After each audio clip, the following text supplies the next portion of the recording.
Alrighty. Well, it's 5 o'clock. It's time to start the interesting topic today. Right now, today, we want to talk about wasps. Now, we're not talking about the white Anglo Saxon people, it's the other kind.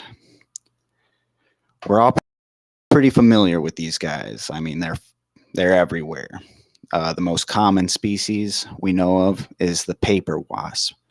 A fun fact about ants and wasps is that ants evolved from wasps. And we'll talk a little bit about that. Just going to move along. Where on the evolutionary line, you might be thinking, did these fuckers come from? Well, ants separated from wasps about 100 million years ago. And we have a good estimate of this thanks to these wonderful people here, Dr. Ward and his colleagues. We'll take a quick look at some more of the research that they found just to brush up a bit more on that. Alrighty. Here it is. The scientists combined data from a bunch of different species of bees, ants, wasps. A few of the interesting ones that I decided to pop up just to give you a quick look at was a cuckoo wasp. This guy looks pretty cute, like him. We also have the spider wasp.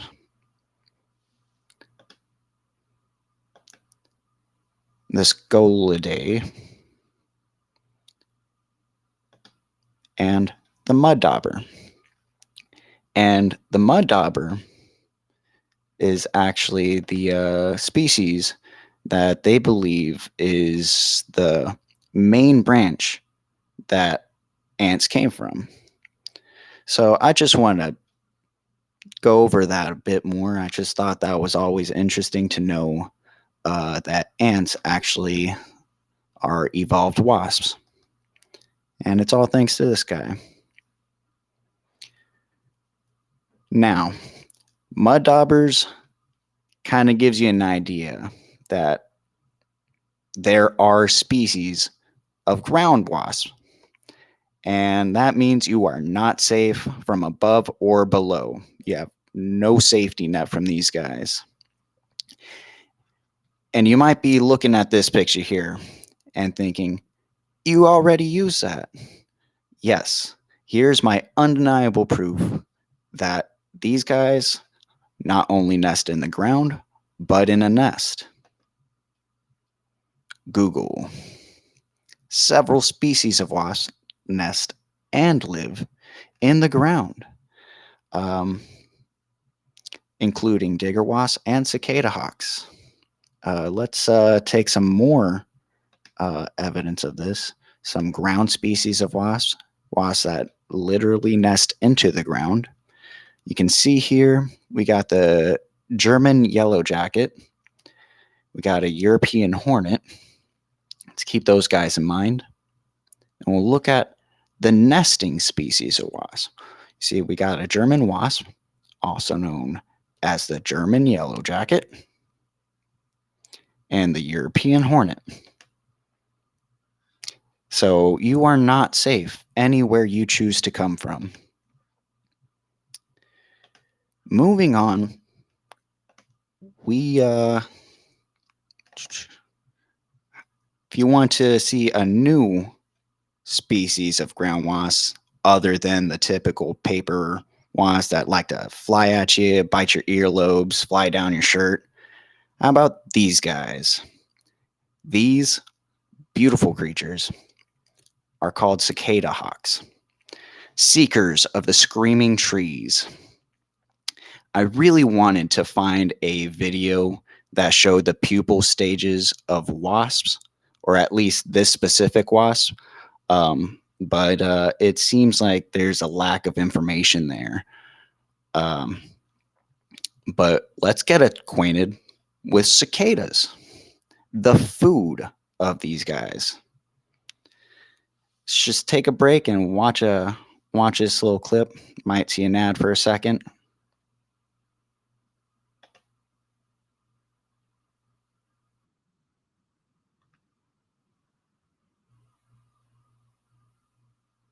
Mm,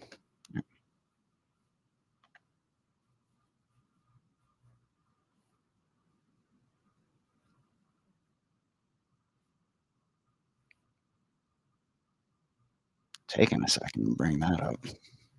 So these cute little derpy guys, that is a little nymph of a cicada, just inching his way out of a little egg, slowly but surely.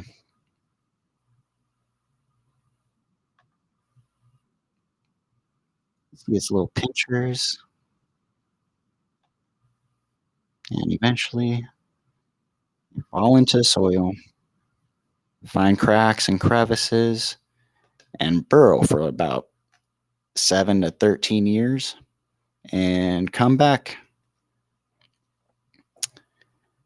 So now that we know the food of these guys,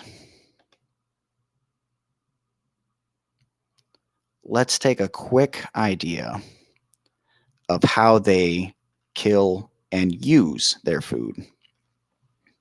Now close your eyes and imagine you're a cicada and this big, giant, flying creature just swoops you out of the sky and stings you, and you're paralyzed, can't do anything about it. He grabs you and he just pulls you deep in underground. You can't escape. You can't even move. All you can do is wonder what's going to happen next. And it happens. The wasp lays an egg underneath your wing on whichever side, and eventually that egg will hatch, become a little larva, looks kind of like a maggot of sorts, but probably with like teethers, and will eat the cicada while taking care of it to keep it alive long enough for those little creepy bastards to enjoy a fresh meal. And once the larva is full, it spins a little cocoon similar to like a moth and pupates and emerges as another fucker to take out another cicada. And I really wish I was able to find some footage of the pupal stages because that would have been interesting to look at. Um,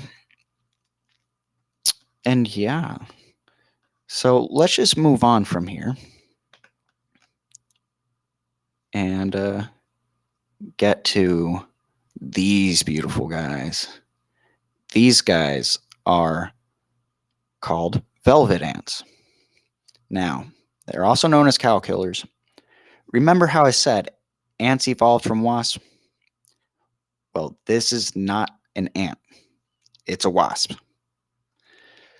They can look like pandas, even. Not sure if you saw that first little picture there. Cute little guy enjoying this little leaf habitat. Um, and these bastards pack a punch. They are basically just indestructible.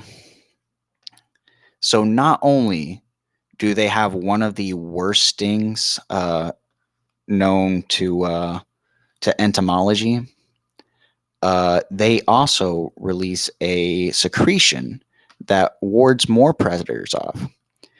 Um, let's see here. So they pitted this guy.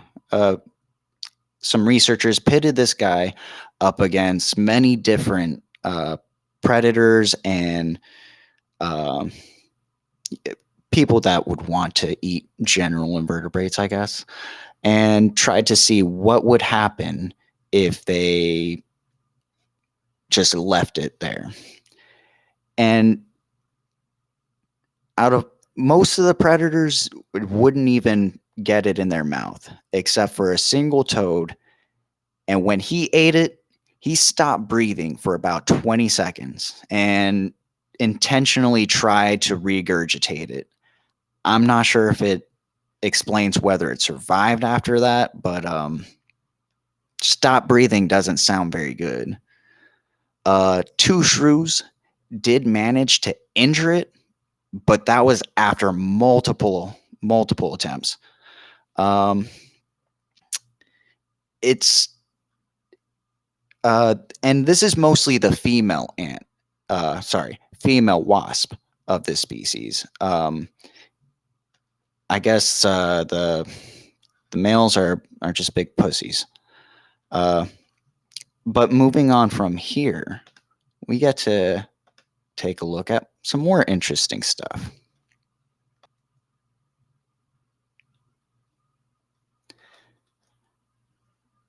If you thought you could be safe from a wasp as another wasp, you're wrong. You got to think again because the most common species of wasp is a food source for bigger species of wasps.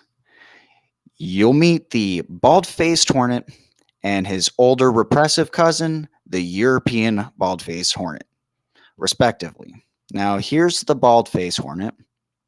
He's big, burly, paler species of wasp.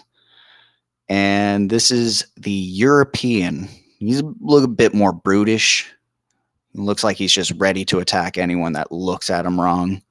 Um, I guess that's just most species of wasp. And let's think of some other nightmares hornets can conjure up. How about parasitoid wasps? That's right. Wasps can be parasites. The most common species is the ichneumon wasps. But don't worry, these guys actually don't harm people. Most species of wasps are actually fairly docile. Why bugs? That is a great question. They're all around us. They're a constant source of information. Um, they You just can't get away from them. So why not learn something we can about them? Uh, and anyone else, if you're watching, feel free to ask questions. I'll do my best to answer anything. Uh, but yeah, thank you for the comment, and let's keep moving. The most common species of these parasitic wasps um, are only attack wood burrowing and beetles and caterpillars. So a lot of times, it's actually pretty good to have these in the environment. Uh, Mostly due to the fact that these guys are a great source of pest control. A lot of agricultural entities use wasps to regulate how many caterpillars and invasive bugs are in the area, and it actually does a lot to help the crop yield.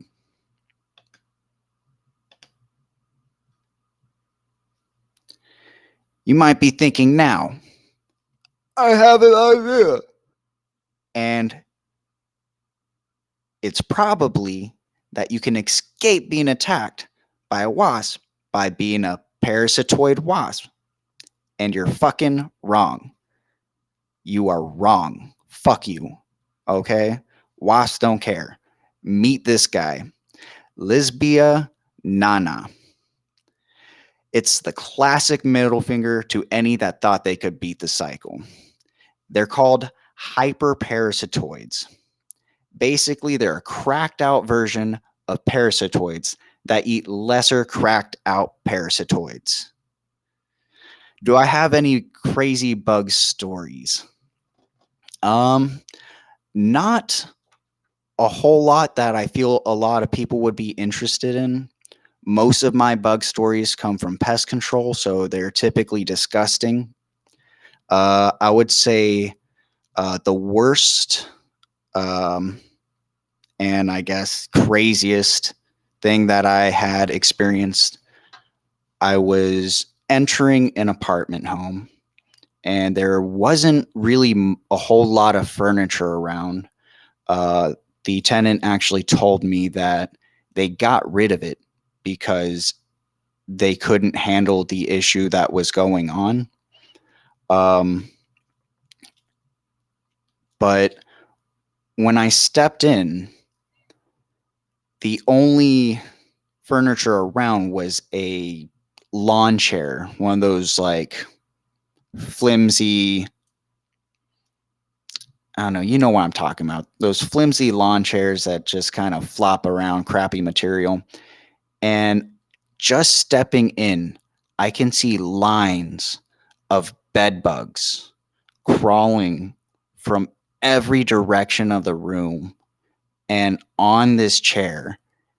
And just, he just sat back down into it to continue talking to me, almost as if he was oblivious of it. Like he just,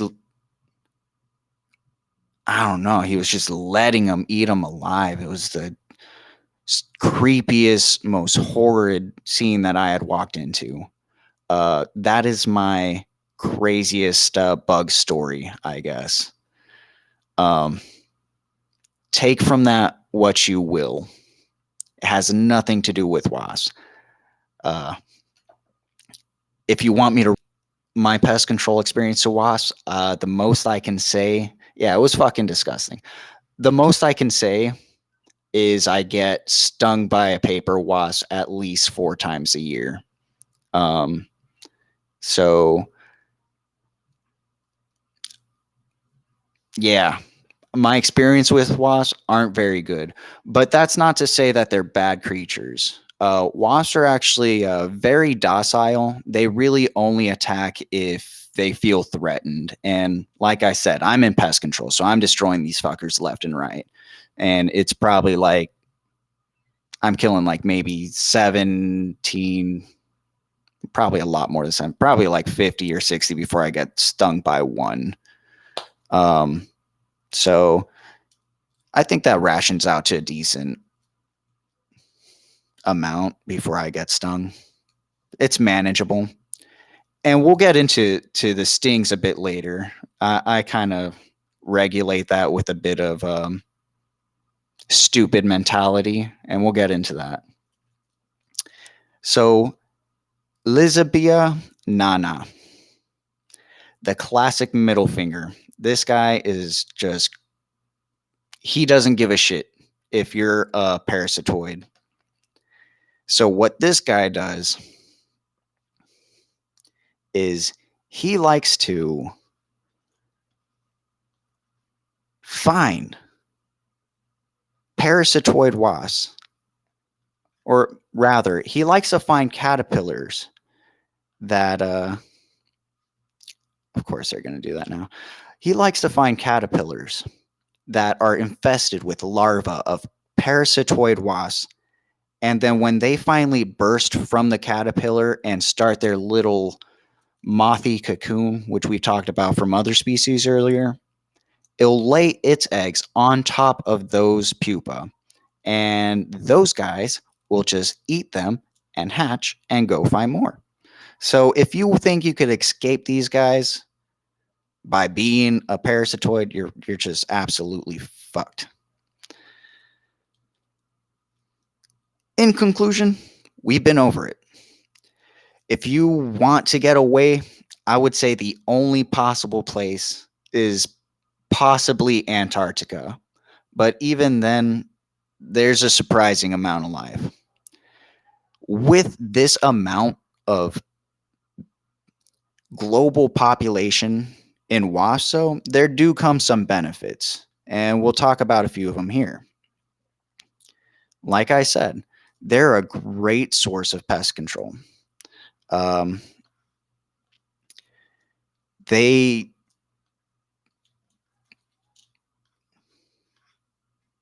gotta find my facts. But basically, they're so adept at adapting in their environments that nearly all pests are food source for wasps. So the fact that they're around is actually a really good thing. Nearly every pest insect on Earth is preyed upon by a wasp. Exactly, right here. So we found it.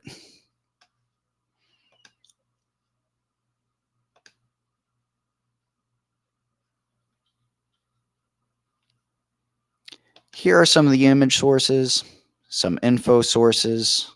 I'll probably link those in the VOD later. Uh, I'll probably link them in the YouTube when I get around to setting that up. Really appreciate you for stepping in, just checking it out, learning a thing or two. Hopefully, we uh, we gave you some knowledge you didn't have before. So I love you. Hopefully, we'll see you again soon.